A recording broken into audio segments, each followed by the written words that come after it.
इमरान खान से क्या उनके डॉक्टर्स की मुलाकात हुई है और क्या रिपोर्ट सामने आई है? लेट अली शो यू के एक और एपिसोड में आप सबको खुशामदीद। Do like, subscribe and share this content. Imran Khan के हवाले से ये बातें हो रही हैं कि अब जो उनके ऊपर एक कब्जा था, एक तशद्दुद था, उनको यरगमाल जो रखा हुआ है एक तरीके से, according to the United Nations working group, उनकी इनकासरेशन इलीगल है।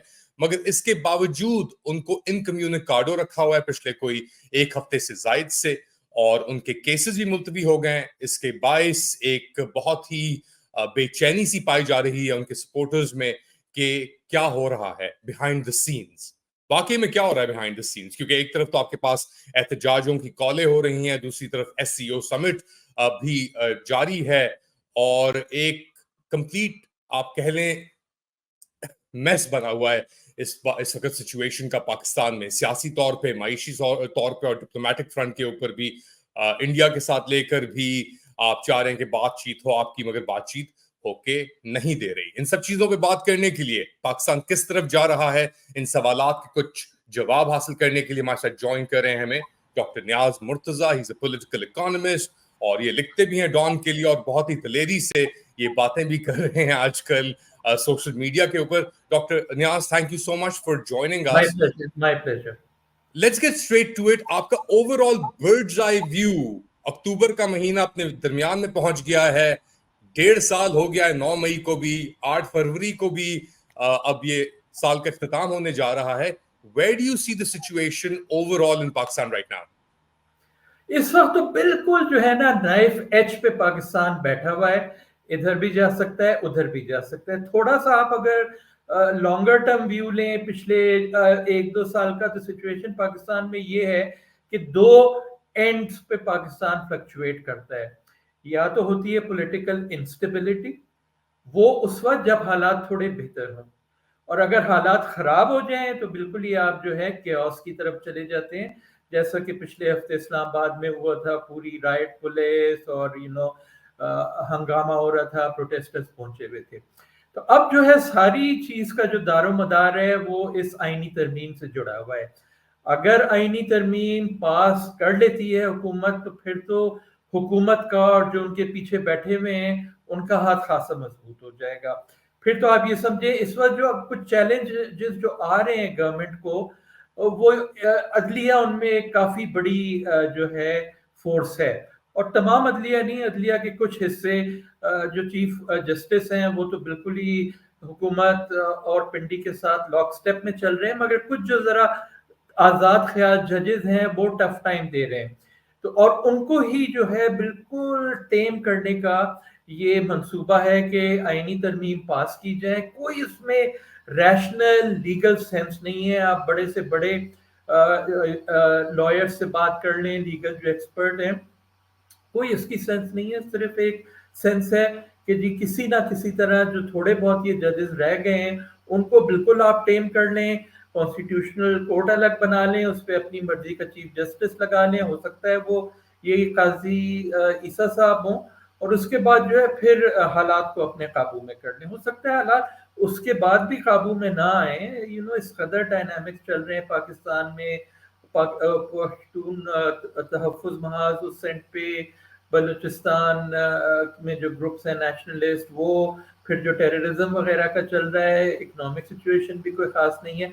मगर अगर ये नहीं पास कर पाते तो फिर सिचुएशन जो है बहुत डाइसी इनके लिए हो जाएगी, क्योंकि फिर इस चीज का इम्कान है। ये तो नहीं कि नए जो चीफ जस्टिस आएंगे वो पहले दिन हुकूमत की छुट्टी कर देंगे, मगर अगर उन्होंने जो इलेक्शन ट्रिब्यूनल्स हैं उनको आजादाना तौर पे काम करने की इजाजत दे दी, जो कि पिछले 6-7 महीने से बिल्कुल ब्लॉक किया हुआ है पंजाब में, इस्लामाबाद में, जहाँ पे 50-60% जो हैं एप्लीकेशंस खतरनाक वाली, कि हो सकता है नवाज शरीफ, मरियम नवाज, जो बिल्कुल जो इनके टॉप लीडर्स हैं ना, हो सकता है उनकी भी जो सीट्स हैं वो जायल हो जाए। तो अगर वो हो गया तो फिर तो बिल्कुल ही जो है ना सिचुएशन एक अनसर्टेन एंड की तरफ जाएगी।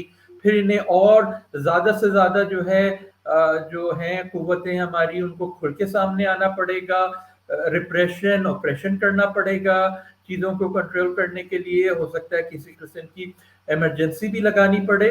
तो बस अब ये अगले एक हफ्ते में आप समझ लें कि चीज़ें काफ़ी क्लियर हो जाएंगी। 25 से पहले की इनकी डेडलाइन है। अगर अपने मकसद में कामयाब हो जाते हैं तो कुछ महीने के लिए जो है थोड़ी जो वो केओस से हटके इंस्टेबिलिटी की तरफ आ जाएगी, मगर फिर वो देखें कितने दिन चलती है। 25 अक्टूबर का आप डेट दे रहे हैं, आप कह रहे हैं जोर जबरदस्ती चल रही है कि किस तरीके से कॉन्स्टिट्यूशनल कोर्ट या अनकॉन्स्टिट्यूशनल कोर्ट को पुश थ्रू किया जाए। इतना बेड़ा गर्क करने के बाद निजाम का इस चीज को, यानी इतनी डेस्परेशन ये दिखा रहे हैं इस चीज को एक मखसूस तारीख तक मुकम्मल करने का, क्या आपके बाद ये, आपके ख्याल से इसके बाद ये चीज वायबल रह सकती है क्या, इतना सब कुछ करने के बाद? मतलब ये है कि एक जुडिशरी थोड़े दिन के लिए काबू में आ जाएगी, मगर पाकिस्तान के हालात इस कदर अनस्टेबल हैं, यहाँ से प्रेशर, वहाँ से प्रेशर, जो टेररिस्ट ग्रुप्स हैं वो हैं, टीएलपी है, एक्सट्रीमिस्ट ग्रुप है, अफगानिस्तान से थ्रेट है, इंडिया से ओवरऑल सिचुएशन खराब है, इकोनॉमिक सिचुएशन। तो कोई भी एक ब्लैक स्वान इवेंट आ सकता है, थोड़ा सा जो वो यानी चीज़ों को फड़फड़ाए और फिर जो है पाकिस्तान जो है नोज डाइव में जा सकता है। तो ये बहुत ही आर्टिफिशियल किस्म की जो है ना पॉलिटिकल स्टेबिलिटी लाना चाह रहे हैं। पॉलिटिकल स्टेबिलिटी जो जेन्युइन होती है वो आती है पॉलिटिकल लेजिटिमेसी से, और हमारा मुल्क जो है वो 75 साल से ये कोशिश कर रही हैं ये कुव्वतें कि किसी तरह पॉलिटिकल इलेजिटिमेसी की बुनियाद पे आप पॉलिटिकल स्टेबिलिटी बनाएं, यानी एक घर आप बनाएं जिसकी वो फाउंडेशंस बहुत वीक हों और आप कोशिश करते रहें कि वो घर अपनी जगह खड़ा रहे, तो जाहिर है वो तो चीज़ नहीं होगी। नीचे थोड़ा सा भी कुछ होगा, अर्थक्वेक्स तो वैसे ही आते रहते हैं हल्के फुल्के इस्लामाबाद में, तो कोई जरा सा आ गया तो बस फिर समझे। तो this is not the way to create political stability, और पॉलिटिकल स्टेबिलिटी नहीं होगी तो ना सिक्योरिटी हो सकती है, ना इकोनॉमिक स्टेबिलिटी और ग्रोथ हो सकती है, ना आपके बाहर वालों से जो है ताल्लुकात अच्छे हो सकते हैं। तो तमाम जो आपके डायमेंशन है, सोशल, इकोनॉमिक, पॉलिटिकल जो है, उन तमाम की बुनियाद होती है पॉलिटिकल लेजिटिमेसी, जो कि पाकिस्तान को 75 साल से नहीं मिली। तो ये पॉलिटिकल लेजिटिमेसी की जिद में, आड़ में आके ये और इंस्टेबिलिटी क्रिएट कर रहे हैं। थोड़ा सा जरा माइंडसेट के बारे में बताएं कि इस वक्त जो हुक्मरान हैं, ये इलेजिटिमेट फॉर्म 47 के जो हुक्मरान हैं, बेसिकली एक तरीके से 8 फरवरी के बाद तो सब चीजें क्लियर हो गई हैं, तो जानते हुए कि लोगों के सामने अब सब चीजें वाजे हैं, ये डेस्परेशन क्या है, ये जिद क्या है? मतलब बेसिक चीज तो ये है ना कि पीएमएलएन का जो पॉलिटिकल कैपिटल था वो तो बिल्कुल जीरो हो गया है। यानी जो सदर हाई इन्फ्लेशन था, गलती इन्होंने ये की कि वोट ऑफ नो कॉन्फिडेंस के बाद हुकूमत ले ली। हो सकता है अगर ये इलेक्शन उस वक्त करा देते तो उस वक्त भी हाई इन्फ्लेशन था, इनकम्बेंसी का नेगेटिव इम्पैक्ट तो होता है, तो हो सकता है जो फरवरी 2024 में जो रिजल्ट आए उससे बेहतर आ जाते, मगर इन्होंने हुकूमत ले ली। उससे पीएमएलएन का तो जो कैपिटल है वो बिल्कुल खत्म हो गया है, और वो अपने तौर पे तो नियर फ्यूचर में जीत ही नहीं सकती ना। तो उनका तो सारा दारोमदार जो है वो एस्टेब्लिशमेंट की बुनियाद पे है।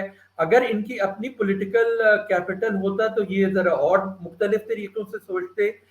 यानी 2008 से लेके 2013 सिचुएशन इतनी खराब नहीं थी, कुछ इन्होंने अच्छे भी फैसले किए, 18th अमेंडमेंट आई, कुछ थोड़ा बहुत, यानी उस वक्त इन्होंने पॉलिटिकल सेटलमेंट्स भी किए कि चलें। मौलाना फजलुर रहमान कह रहे थे कि पीटीआई को हुकूमत ना बनाने दें, 2013 में इन्होंने बनाने दी।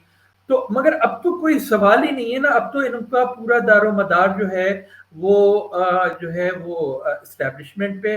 दूसरी माइंडसेट जो है वो पीपल्स पार्टी की है।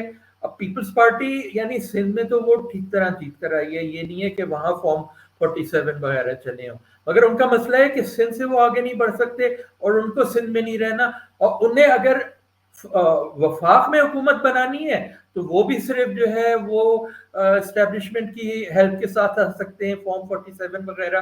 तो जो है पीएमएलएन इस डर में लगी हुई है कि कहीं हमें डम करके जो है पीपल्स पार्टी को आगे ना लाया जाए, पीपल्स पार्टी इस उम्मीद में लगी हुई है कि ये हो जाए।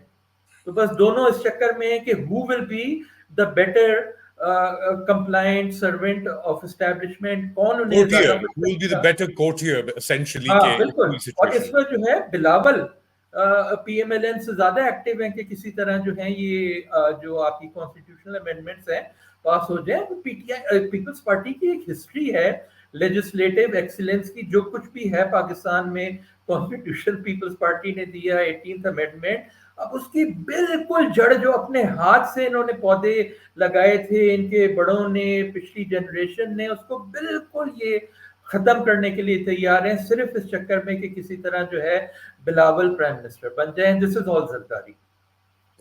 सरदारी, आप लिटरेटमेसी की बात करते हैं, सिंध की बात करते हैं, वहां पे हाँ ये लोग जीतते तो हैं, मगर आपके सामने हाल है कराची का क्या हाल हुआ है। इंटीरियर आप चले जाएं, वहां पे अपना इंफ्रास्ट्रक्चर, स्कूलिंग और इन सब चीजों की क्या बर्बादी है। तो अब अपना उसकी मद में आके ताकत की हवस में आप कह रहे हैं कि पीपल्स पार्टी ऑफ वर्कर्स आपको तो चल चुकी, बिल्कुल कुछ भी करने को तैयार है।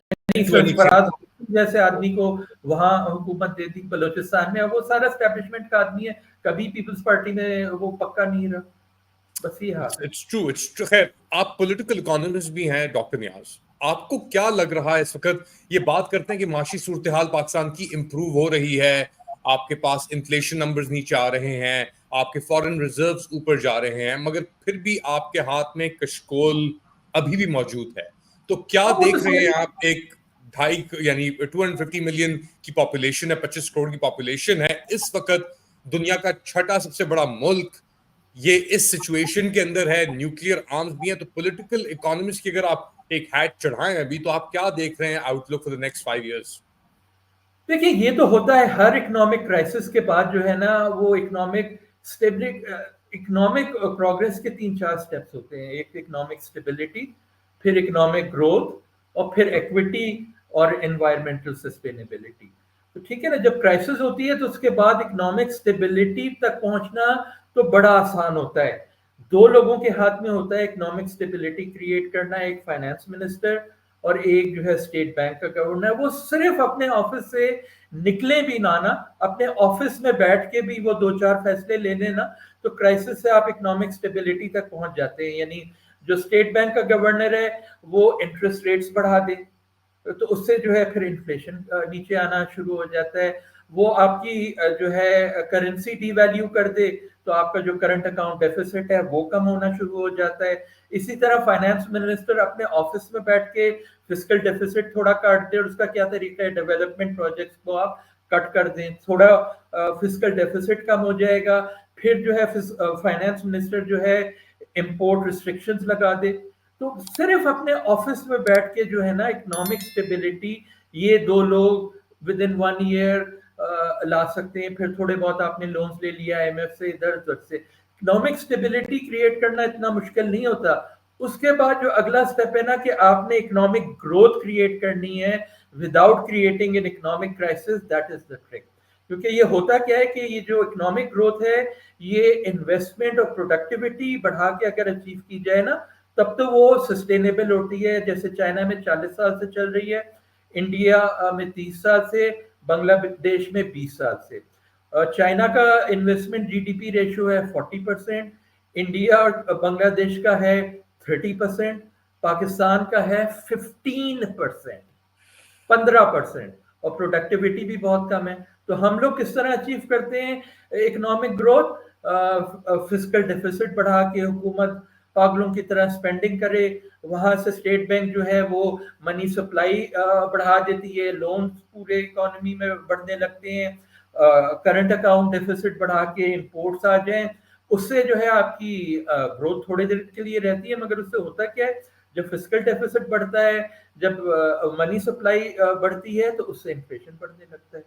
जब करंट अकाउंट डेफिसिट बढ़ता है, तो उसके आपके फॉरेन रिजर्व गिरने लगते हैं, और जब फॉरेन रिजर्व गिरने लगते हैं, 3 महीने के रह जाएं, 2 महीने के रह जाएं, तो आपको आईएमएफ के पास जाना पड़ता है। फिर आईएमएफ क्या कहते हैं, अपना फिस्कल डेफिसिट काटो, अपनी जो ये मनी सप्लाई है उसको कॉन्ट्रैक्ट करो, मीनिंग के इंटरेस्ट रेट्स बढ़ाओ, करंट अकाउंट डेफिसिट कम करो, मतलब कि डिवैल्यूएशन करो। इन चीजों से क्या होता है, कॉन्ट्रैक्शन होती है, और फिर वो खत्म हो जाता है।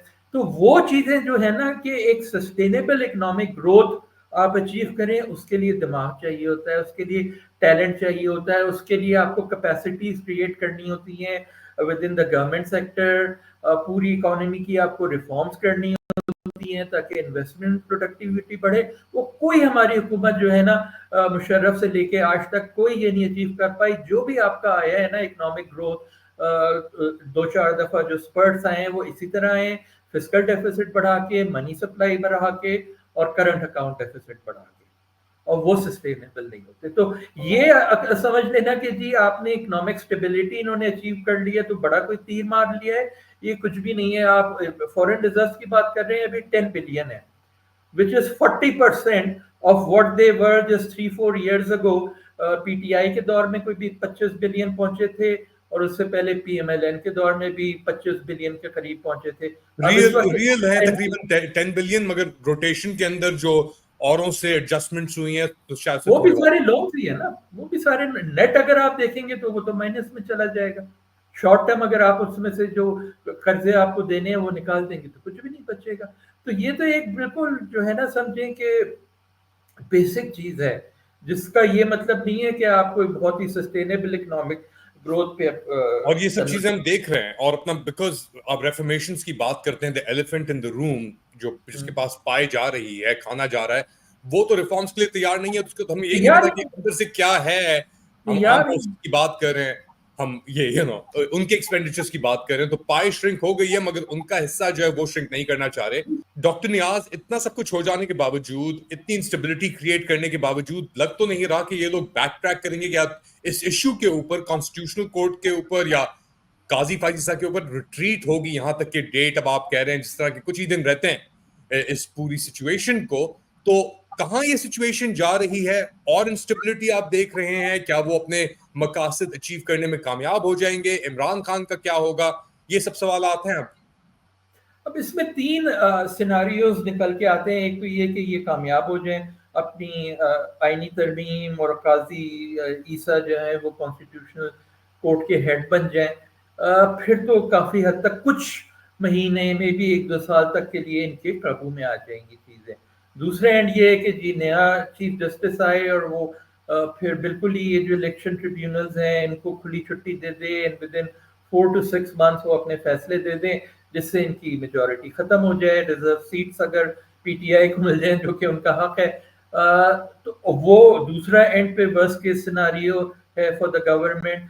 हो सकता है कोई बीच की भी राह निकल आए, कुछ मुकमुका हो जाए कि जी नया चीफ जस्टिस आ जाए, वो जरा हाथ ढीला रखे।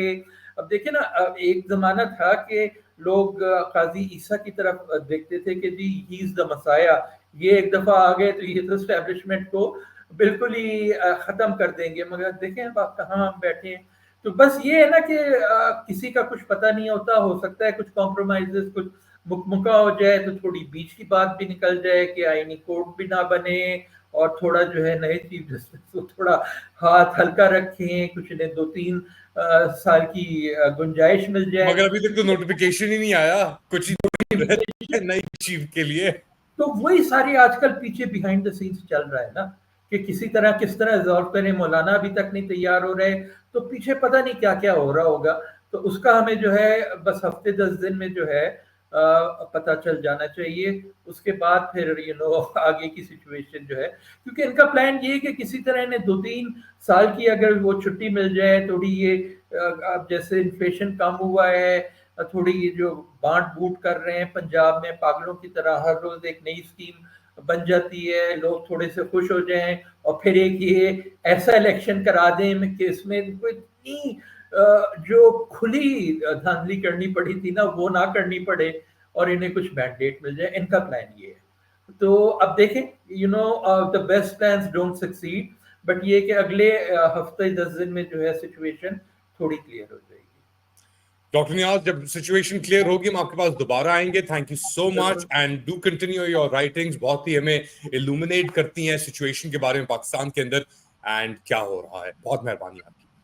That was doctor Niaz Murtaza. और ये जो कह रहे हैं कि जी एक जो बज़ाहिर हमें चीजें नजर आ रही हैं वो तो हैं और हम जानते भी हैं, मगर जो पीछे ये पूरा निजाम करवटें ले रहा है और जिस डायरेक्शन पे जा रहा है वो हमें क्लियर हो जाएगा 25 अक्टूबर के बाद। आप क्या समझते हैं? Do let me know in the comment section. Do like, subscribe and share this content. अपना ख्याल रखिएगा। अगली बार तक अल्लाह हाफिज।